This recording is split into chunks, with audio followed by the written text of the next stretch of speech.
Hi, welcome to Broken Silence. I'm Sanyya, Gardez. The question we're asking today is, are we in charge of our destiny? Or does our birth chart, our name, who we were in a past life, dictate who we will be in this one? Joining me on the panel is Spencer David, a spiritual medium, and Andrea Fox, a visionary, intuitive, and regression expert. Andrea, can you correct me? Can you pronounce your last name for me? Fox. Okay. Andrea, let's start with you. What's your take on that question? Are we in charge of our destiny? I think it's like, I'm going to say a bigger thing, that we have to look at our consciousness as well. Yes, our birth charts are super important, and looking at our astrology is really important as well. But within that, they're showing you the potential for who you could be. But the contributing factor of why you might struggle to reach your true potential might be linked to the collective karma of your past lives, and also ancestral influences as well. So I work with clients to go back in through those issues and heal them from origin, which might trigger them back into a past life, or we might actually work with an ancestor and heal that, so we can achieve our greatest potential of who we could possibly be in this lifetime. When you say go back and you've got ancestral past, are we paying for the sins of our father in a sense? Well, we have both. The way I see it now, as I've learned over the years, is we have the soul lineage, and then we have the biological lineage. So the soul lineage is your soul, which is past lives and your karma in that way. And then the ancestral lineage is linked to your ancestors before you. So, you know, where medical science may say you have a genetic disposition to something, I would say, no, you have an emotional disposition passed on through the ancestors. So we work with the ancestors as well to find out any issues maybe linked to broken heart, or issues that are you also carrying that have been learned in this lifetime through learned behavioural. And then the soul lineage is linked to the past lives and your collective karma there. But you can actually heal that in the now, because consciousness is in the now. So everything we create is linked to anything that's happening now. But you need to go back in your mind to change the now. Right. Spencer, what's your take on that question? Being as a spiritualist, I believe we're in the spirit world before we come to the earth plane. I do believe in past lives and so on like that, so we do come back to the earth many times, and there is karmic elements to it as well.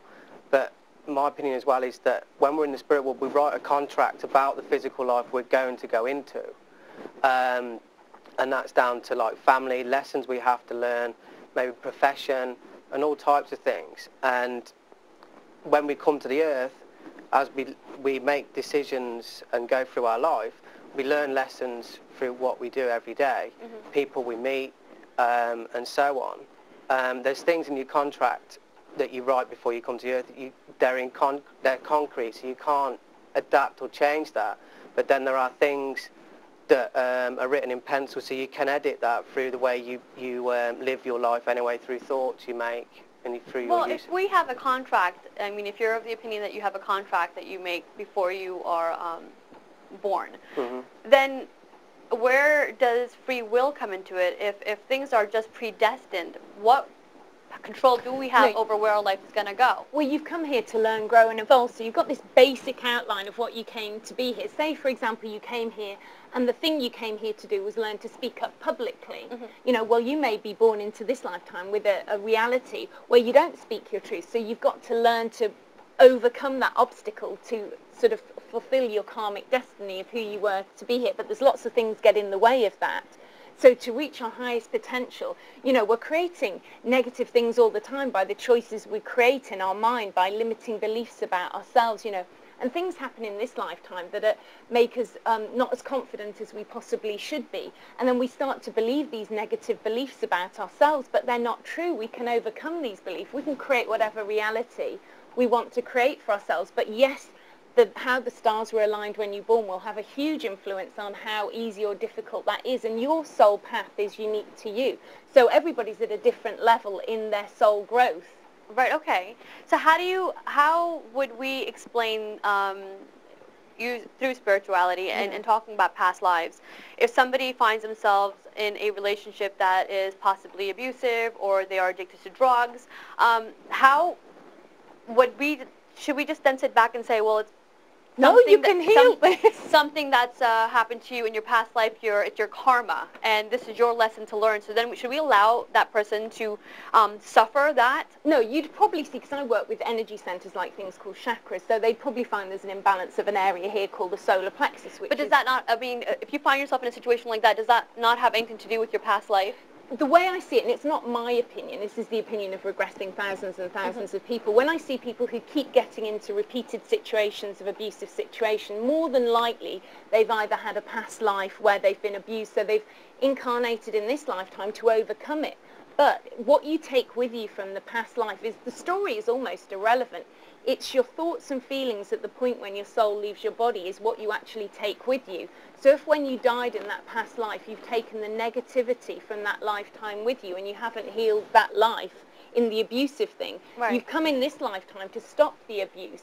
So if you're finding yourself in an abusive situation again, you've got to think, okay, I've got to stop this because something in my energy field is creating it. You're not a victim. Something in you is creating it. And if something in you is creating it, you can heal it and change it. So you are attracting that situation to learn from it and to grow from it. Sadly, you're like a magnet. If you understand from a quantum physics point of view, you're a biomagnet for whatever's in your energy field in this like auric field. So something in you is drawing these negative influences, whatever that is, if it's abuse or other things. So you've got to go into yourself and heal it from source and let it go, and then you'll stop attracting these negative things. And also, you know, I know from my own experience, if you go into things within your physical body and heal them from the cell memory origin, whether it's in childhood or past lives, you heal that and your whole cells in your body rejig and change and your energy field changes and you're putting out different energies. You know, it's subtle energy so you can't see it, but you're attracting different things and more positive things to your life. So that's it tied in with the law of attraction, and what we believe is what we experience. Yeah. And that's true. But you if say you that don't know is the way that it works. We are constantly creating our own reality. Yeah. Spencer, you are a spiritual medium. Are you in contact with people in the spirit world? Yeah, that's what I do.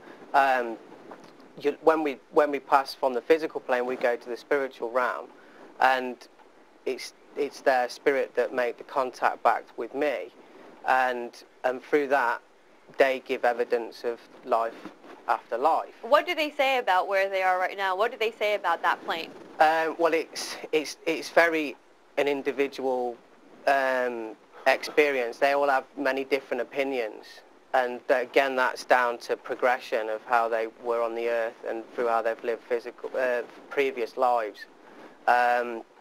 Because sometimes if certain belief systems, they may go to a realm at first where they'll feel comfortable in that belief system, and then they'll have to be taught to expand their mind further and become more open to other things. So we don't stop growing and learning once we die. I mean, this is a continuous thing that happens. That's why we regress. Forever, right. Because we're here to constantly learn. We never stop learning, and our soul and our spirit has to continue to learn and evolve. Now, before we started the show, we were talking about somebody that might be a transgender, somebody or a transsexual born into a body that they think that isn't who they really are. So perhaps they're a female trapped in a man's body or a man trapped in a female's body.